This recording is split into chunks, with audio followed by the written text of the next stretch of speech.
I'm 27, male, construction manager, the kind of guy who picks up his girlfriend's favorite Thai food on the way home because she had a rough day. I'm not rich, not flashy, not the type to cause problems. But I am loyal. That's always been my thing. I show up every single time, no matter what. My girlfriend and I had been together for 3 years. 3 years of building something I genuinely believed was real. She was the kind of woman who could light up a room without trying, and I spent 3 years thinking that energy was mine. That was my first mistake, assuming that just because someone shines around you, they're shining for you. So here's what happened. It was a Friday night in October. She told me she was going to a quick party at her coworker's place. Casual, low-key. Just girls from the office. Babe, you'd be bored. She kissed me on the cheek, smelled like that perfume she only broke out on special occasions, and walked out the door. I didn't think twice. Cracked open a beer, turned on the game, texted my buddy about Sunday plans. Normal Friday. Then my sister called at 10:47 p.m. My sister is 2 years older than me, and she does not call without a reason. She is not just checking in person. So when her name lit up my screen, something shifted in my chest before I even answered. You need to come to Mike's bar on Clifton Avenue. Right now. Her voice was flat and controlled. The way it gets when she's trying to hold something back that she knows is going to wreck you. Why? What's going on? Silence. Just come. Don't call her first. I was in my truck in 45 seconds. 12-minute drive. Felt like 2 hours. My brain ran every scenario, and none of them landed anywhere good. My sister doesn't do drama. She doesn't pull people out of their Friday nights over nothing. I parked half on the curb without caring and walked in. The place was packed. Loud music, exposed brick, one of those Edison bulb bars that makes everyone look like they belong in a magazine. Took me about 4 seconds to find her. She was on the dance floor near the back, and she was not with girls from the office. She was grinding on a guy I had never seen in my life. His hands on her waist, her hands on his chest, the kind of dancing that communicates very clearly and leaves nothing to interpretation. And standing in the far corner of that bar, watching the whole thing, were my sister, my cousin, my uncle, and my aunt. They had been on their way to a birthday dinner at the restaurant next door, walked past and spotted her. My sister said she watched for almost 20 minutes trying to convince herself it was nothing before she picked up the phone and called me. 20 minutes. I stood at the edge of the room for a moment, just watching, because my brain needed confirmation that my eyes weren't lying to me. They weren't. I walked over. Not running, not yelling. I tapped her on the shoulder. She turned around and her face ran through about 6 emotions in 2 seconds: shock, guilt, panic, and then landed on something I genuinely was not prepared for. Annoyance. What are you doing here? Not sorry. Not an explanation. Not even a convincing attempt at denial. Just, what are you doing here? Like I was the problem. Like I had walked into her living room, uninvited. My sister called me. I said, keeping my voice level. Who is this? The guy took a step back. He at least had enough awareness to read the room. He's just a friend. We were just dancing. You're making a scene. Behind me, I heard my uncle mutter something under his breath. My cousin put her hand over her mouth. You told me you were at your coworker's house. Plans changed. I didn't think it was a big deal. Let's go outside, I said. She crossed her arms. I'm not leaving. You're being embarrassing. That word hit different standing in front of 4 members of my family. Embarrassing, like me showing up was the real offense. Like catching a girlfriend on a dance floor with a stranger while your relatives watched from the corner was somehow my failure of social etiquette. Outside, she immediately went on the offensive. She said I tracked her there, that showing up was insane behavior, that my sister needed to mind her own business.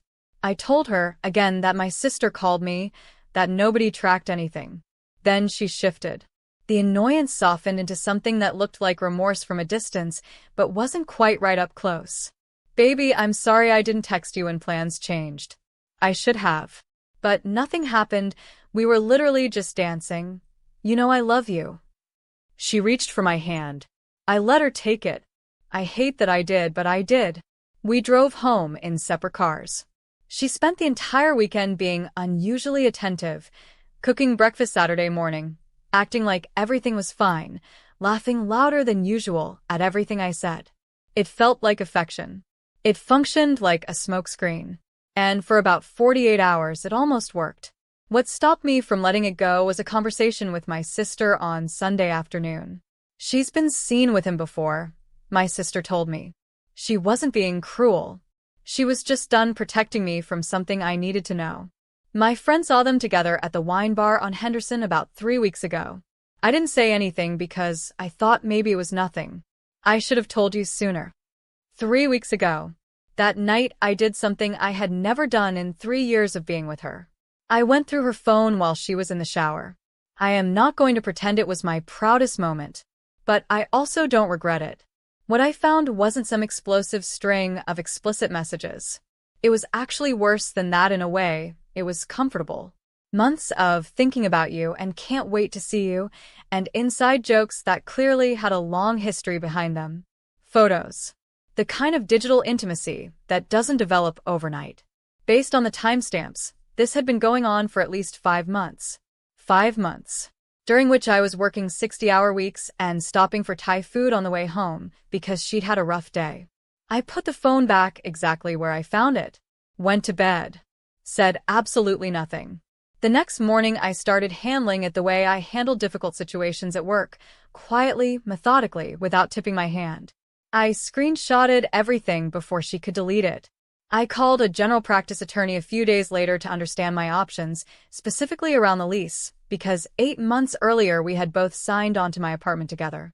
That was the complication. In most states, including mine, if both names are on a lease, you can't simply remove someone or force them out without either their agreement or going through a formal process. The attorney confirmed this.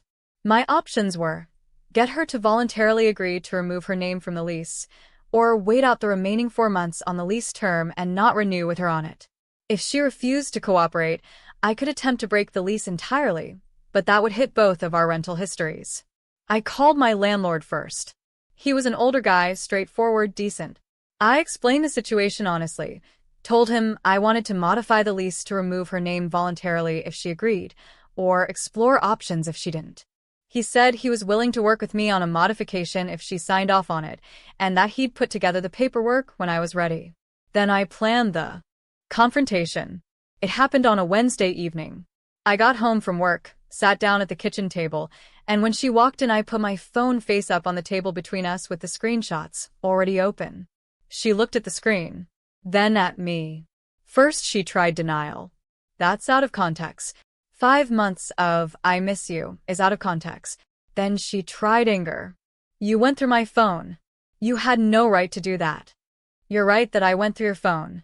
You want to have that conversation instead? Then she did something I genuinely did not see coming. She pivoted to negotiation, and not the apologetic kind. She started listing grievances. My long work hours. Times I had canceled plans. A trip I took with the guys last spring. She was framing her 5-month affair as a reaction to my shortcomings. Like she had been driven to it. Like I had basically handed her a permission slip by working too much. I sat there and listened to every single word. Let her finish completely. Then I slid a piece of paper across the table. My attorney had drafted a simple letter, a written request acknowledging voluntary vacating of the shared lease, which my landlord had agreed to process as a lease modification, putting the unit in my name only.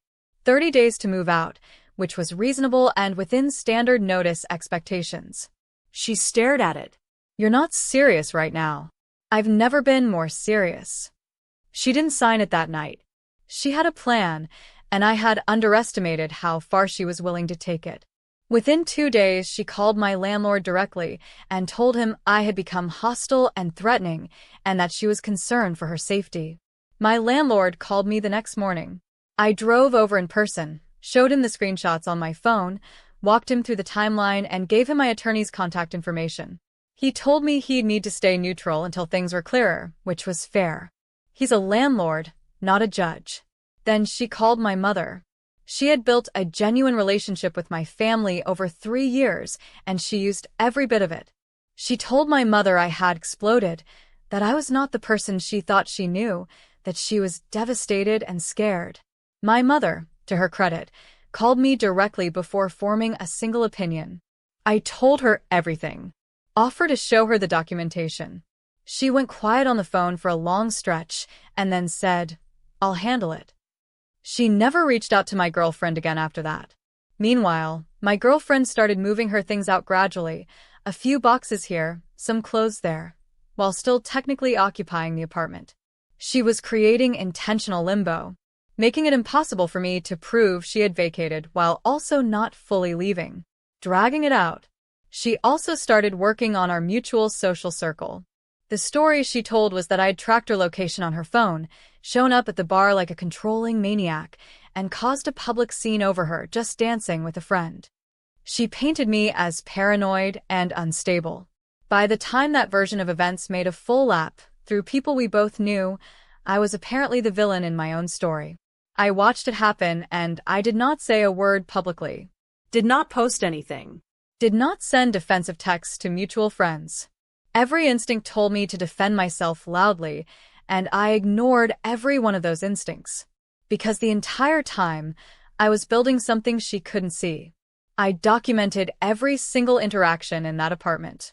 Time-stamped written notes on my phone. If she raised her voice, I noted it. If she moved or touched any of my property, I photographed it. I was not building a criminal case. Nothing here rose to that level, but I was constructing a clear, organized record that made her harassment claim impossible to sustain against documented reality. My attorney sent a formal letter to her, copied to my landlord, laying out the full timeline. It confirmed that the lease modification conversation had been initiated through me, documented the voluntary vacate request, noted that any claim of hostile behavior was directly contradicted by the record, and specified clearly that if she did not sign the voluntary agreement within 14 days, I would pursue a formal lease dissolution process, which would affect both parties' rental history equally. She didn't want that on her record. She was already looking for a new place. She signed on day 12. The moment that paper came back signed, I had my landlord process the modification immediately. Her name came off the lease. The unit transferred to mine alone. Done. I figured that was the end of it. It wasn't, but not because of anything I did. About 3 weeks after she moved out, her new apartment fell through. And here's the part one didn't engineer but absolutely appreciate. The guy she'd been seeing for 5 months had told her she could stay with him temporarily while she got settled. Except it turned out he was also in a relationship of his own, and his girlfriend found out around the same time I did, different situation, Messier ending, and suddenly he was not available as a housing option. She texted me. Not an apology. Not any kind of acknowledgement of what happened. A request. I need 2 more weeks, my place isn't ready. I read it twice. Then I replied, the lease modification has already been processed. The unit is in my name only. You have no legal right to re-enter. She called. I didn't pick up. She texted 4 more times over the next 2 days. I forwarded every single message to my attorney for documentation and did not respond to any of them. She ended up on a friend's couch across town. The thing about lies is they require constant maintenance. The truth just sits there and waits. My sister, my cousin, my uncle, and my aunt had all been standing in that corner of the bar. For people who saw what happened with their own eyes and had zero reason to lie about it. You can build whatever narrative you want on social media and in group chats, but you cannot overwrite 4 eyewitnesses. One by one, mutual friends started reaching out. Some apologized directly for believing her version. Some just quietly shifted. The social fallout she had tried to engineer against me reversed itself without me doing anything except existing as a consistent person. The last piece of it came about 6 weeks after she moved out. My landlord ran into her somewhere around town, small city, these things happen, and she apparently tried to tell him her version of the harassment story one more time. He told her politely, but clearly that he had seen the documentation and was not interested in revisiting it. She left with the consequences of what she actually did, and a guy who went back to his own relationship while she figured out her living situation. I kept the apartment. I kept my family. I kept my integrity intact through the whole thing without once blowing up publicly or saying something I'd regret. That's the part I'm most proud of, honestly. Not the outcome, just the fact that I held it together when everything in me wanted to go completely sideways. Some people spend years building a version of themselves designed to impress people. She spent 5 months building something on a lie, and it collapsed the moment it had to support any real weight. If you watched this whole thing and felt something, just subscribe because clearly you've got good judgment, and so does my sister, who I owe approximately 1 lifetime of Thai food for making that phone call.